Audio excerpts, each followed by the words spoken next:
Je suis parti étudier au Japon, mais c'était pas mon rêve à la base. Je vais vous expliquer tout ça. Mais avant... Et dire que je pourrais faire tout ça au montage.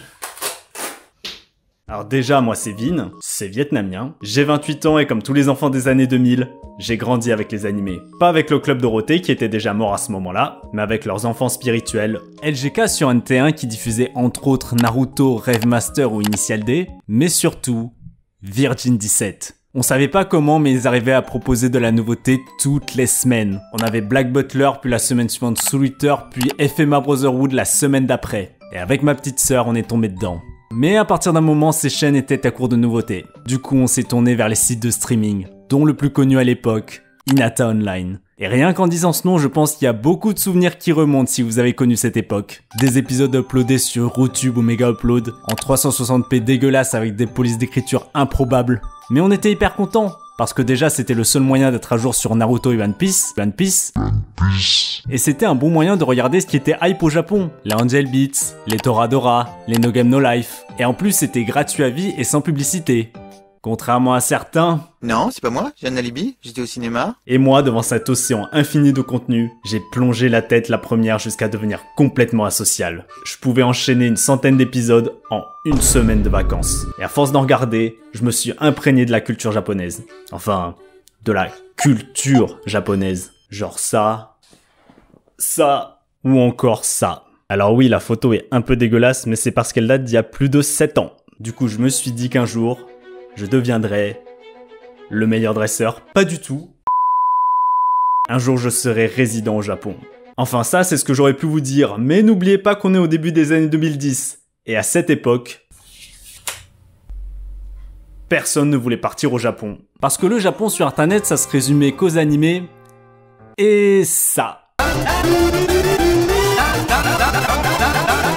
Et des délires dans ce genre-là, il y en avait plein. Bad Apple, Kyari Pamyu Pamyu, les compilations de pubs japonaises. Dégage toi. C'était méga cool quand vous étiez dans le délire. D'ailleurs, dédicace à toutes celles et ceux qui ont eu leur période Kiku Jap. Ne vous inquiétez pas, on est tous passés par là. Mais pour tous les autres, c'était cringe à mort. Dire qu'on était fan d'animé ou de ce qui tournait autour, c'était la honte. Les rares fois où je l'ai dit, on me traitait soit de gamin parce que lol, les dessins animés c'est pour les enfants, ou de puceau complètement asocial qui passe beaucoup trop de temps devant son PC. Et la lumière fut... et ma gueule est mieux éclairée. Et c'était un peu l'image qu'on avait du Japon, un pays dont rien ne dépasse la semaine mais qui lâche tout le week-end. Alors oui, tout est propre, les gens sont polis et le washlet c'est bizarre au début, mais c'est la vie. Mais c'est pas ce qui est censé être un pays normal en fait. Et pour être allé à Tokyo 2 fois, et oui j'ai eu cette chance, quand je sortais des zones touristiques, je voyais des gens en costard, des monuments, des gratte-ciel. Paris mais avec des Asiates quoi, et sans les vendeurs à la sauvette. Pas de quoi quitter mon confort en France pour aller s'installer là-bas. Et pourtant, 10 ans plus tard. Alors oui je le fais parce que Bob l'éponge il a pas cette temporalité, donc du coup je le fais moi-même. On se retrouve en 2019 et les choses ont bien changé. Le Japon est devenu beaucoup plus hype, notamment grâce à des mecs comme Louis-san, Japania ou Ichiban Japan. Mais une chose qui n'a pas changé, c'est que je regarde encore beaucoup d'animés. Alors beaucoup moins, juste une quinzaine d'épisodes par semaine. Et là je tombe sur un animé qui va littéralement changer ma vie. A Place Further Than the Universe, ou Yorimoi pour les intimes. 5 filles qui plaquent tout pour partir en Antarctique, et on suit tout. Les préparatifs, les insultes, et bien sûr le voyage et toutes les emmerdes.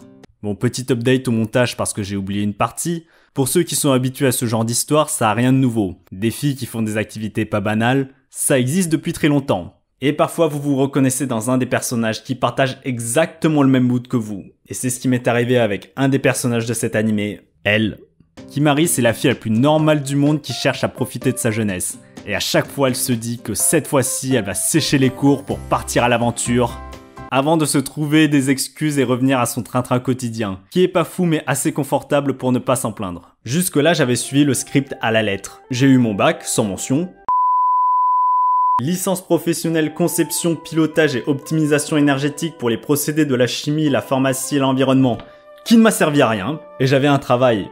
Bon, pas ce que je voulais, mais c'était pas trop chiant, donc ça allait. Et après avoir regardé cet animé, je me suis posé cette question. Qu'est-ce que je mange ce soir? Et après, c'est quoi le truc le plus fou que tu aimerais faire tant que tu peux encore? Et là, vous le voyez venir, c'était de... lancer une chaîne YouTube. Avant de créer cette chaîne, j'en avais une autre qui parlait de la production d'animés. Et ça ressemblait à ça. room. But for Okada, it wasn't just to kill the time. In fact, he had a very deep passion for science fiction. Alors oui, c'était en anglais, et oui, c'était très nul. Mais j'adorais tellement étudier la production d'animé, savoir comment c'était produit, lire les rapports financiers, étudier le marketing autour. J'avais vraiment l'impression d'être comme Élise Lucet dans Cache Investigation, aller chercher les petites magouilles du système. Et j'étais tellement à fond dedans que je voulais vraiment rentrer dans ce milieu. Et pourquoi pas à la fin devenir producteur d'animé. Parce que bon, mes compétences en dessin... Voilà quoi. Je décide donc d'aller dans une école de japonais pour pouvoir rentrer à l'université et pourquoi pas finir dans un studio d'animation. Et ces universités n'acceptaient pas les étrangers. Et j'ai abandonné ma chaîne YouTube. Dommage.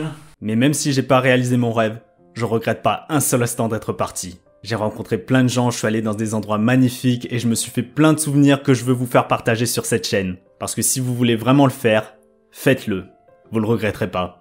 Et en même temps, je comprends un peu ceux qui hésitent à le faire. Parce que partir à l'étranger sur une longue période, c'est un gros chamboulement dans la vie. Et j'aurais aimé avoir quelqu'un qui m'expliquait à quoi m'attendre avant d'aller là-bas. Histoire de me préparer mentalement et diminuer mon stress avant le départ. Et si c'est pas le cas, c'est pas grave, hein. J'ai beaucoup d'anecdotes et de dossiers à déballer. Si vous êtes encore là, ben merci beaucoup. Et vu que c'est un peu la deuxième première vidéo de ma chaîne, j'aimerais en savoir un peu plus sur ce que vous attendez sur ce genre de chaîne. C'est pour ça que je vais vous poser 3 questions. Déjà, qu'est-ce que vous faites là? Comment vous êtes tombé sur ma chaîne à peine 120 abonnés? Ensuite, ce que vous voulez savoir... Ensuite, ce que vous voulez que j'aborde en vidéo. Et enfin, votre animé favori, plus votre waifu et votre husbando. Alors, mon animé préféré, vous le connaissez déjà. Et ma waifu, c'est elle. Je répondrai à chacun des commentaires, il n'y en aura pas beaucoup de toute façon. Et si elle n'est pas encore sortie, abonnez-vous pour ne pas la manquer. Sur ce, je vous laisse. Sayonara. Oh putain, c'est fini.